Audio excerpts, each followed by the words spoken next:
Hey gang, it's me, Dr. Steve, and today we're going to analyze a panic rant by MSNBC's Chris Hayes on how the conservative majority on the Supreme Court is destroying left-wing liberalism. So make sure to like, comment, and subscribe, and let's dive right in. Here's the reason that 6 conservative justices wanted to make it hard for the EP to regulate carbon, to weaken the power of the administration state. Their reasoning is they had 6 votes. It's the reason when you're with a group of people deciding where to go to dinner, you know, if 6 people want to go there and 3 don't, that's the reason. There's not a reason. You don't issue an opinion about where you went. You go there because you had the votes. That's what the court is. Yeah, that's what the court is. That's what it is.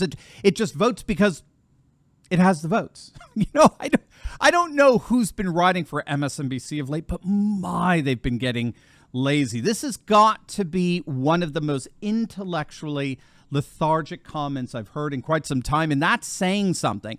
What he's referring to here is the Supreme Court's recent striking down of the EPA, the Environmental Protection Agency's attempt at trying to enforce carbon emissions rules that Congress has repeatedly rejected. In other words, as a federal administrative agency, you don't get to bypass the wishes of a democratically elected Congress. That was the stated reasoning for the Supreme Court striking down the EPA's carbon emissions rules. Whatever rules the EPA enforces must be in accordance with the democratically expressed wishes of the United States legislature. I mean, you can't just make up policies and then bypass the democratic process. It's called democracy, Chris. I thought you guys at MSNBC were all about that.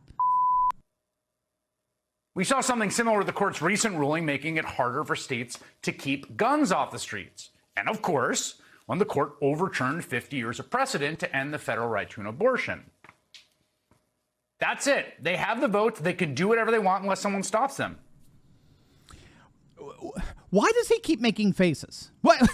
What is that? I mean, again, I think even he recognizes how bad this argument is, and he's just trying to fill it in with some performative gestures, shall we say. Again, the court struck down a New York gun control law that required people to show, quote, proper cause to get a license to carry a concealed handgun outside the home, which the court ruled was a direct violation of the citizen's Second Amendment right to bear arms, to carry arms. That's why 6 justices voted for it, because apart from being blinded by leftist ideology, there's no other way of interpreting the Second Amendment historically. But it's precisely the opposite when it comes to Roe v. Wade. Abortion is not even mentioned in the Constitution, and at the time the 14th Amendment was passed, abortion was illegal throughout the nation. Thus, without a text or tradition to back it up, abortion, by definition of our federal structure of government,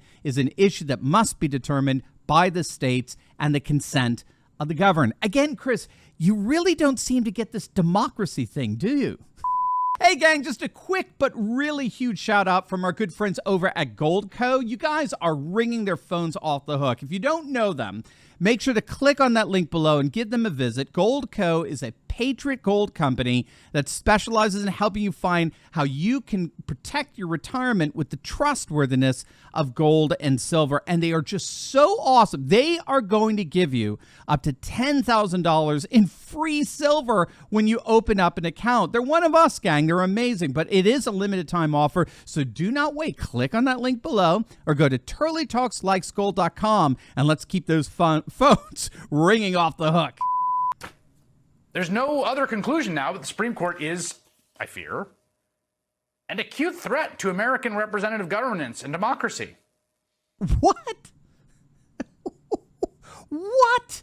Chris Hayes, a major headlining anchor at MSNBC, just claimed that the Supreme Court is an acute threat to an American representative governance and democracy because they purposely limited their own power and return that power to the consent of the governed so we can vote on more stuff?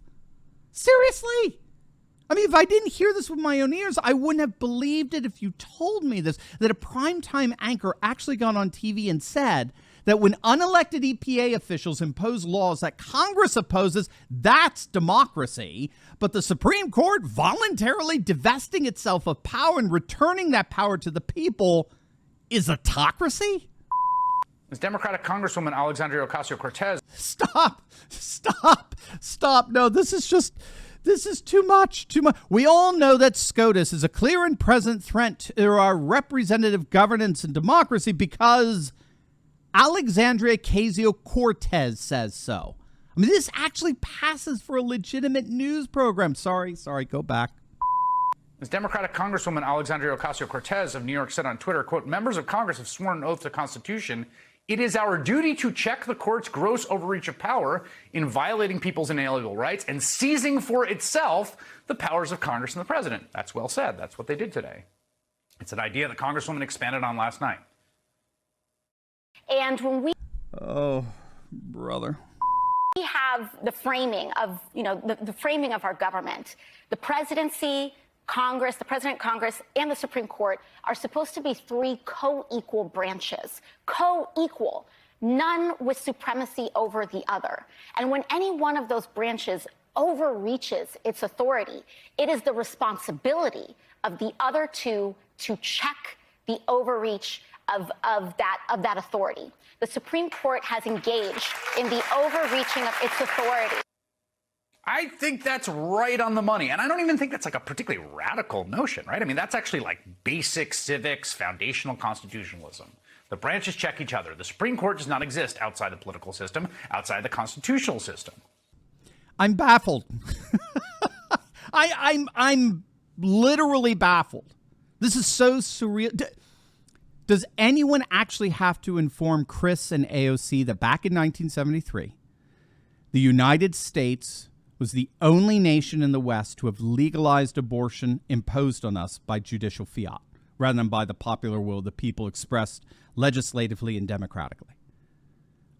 I'm literally at a loss on how rhetoric like this actually passes as serious political analysis and commentary anywhere. I mean, let alone MSNBC. I literally every syllable of their collective rants against the Supreme Court applies every bit as much to how we got abortion in the first place, which renders their argument totally self-refuting. If such a judicial fiat was illegitimate at the end of Roe, then the same judicial fiat is equally illegitimate at the beginning of Roe. It can't just, veto legislative executive priorities, yoink this, yoink that, and avoid all accountability itself. It's in the system. Congress can and must serve as a check on the court in all kinds of ways, along with the president.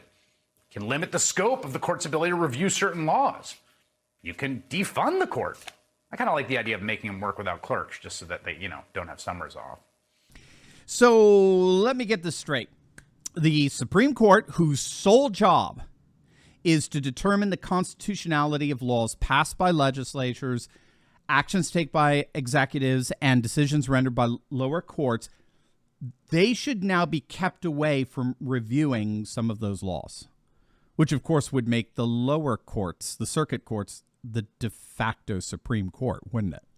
Right. So we're going to yoink here the thing you said about the Supreme Court can't do, right? We're going to yoink this law away from the court. We're going to yoink that and defund them. Oh, that's interesting. We'll defund the police and defund the courts. Welcome to paradise. It can, in extreme cases, even impeach justices. That is something that's happened before.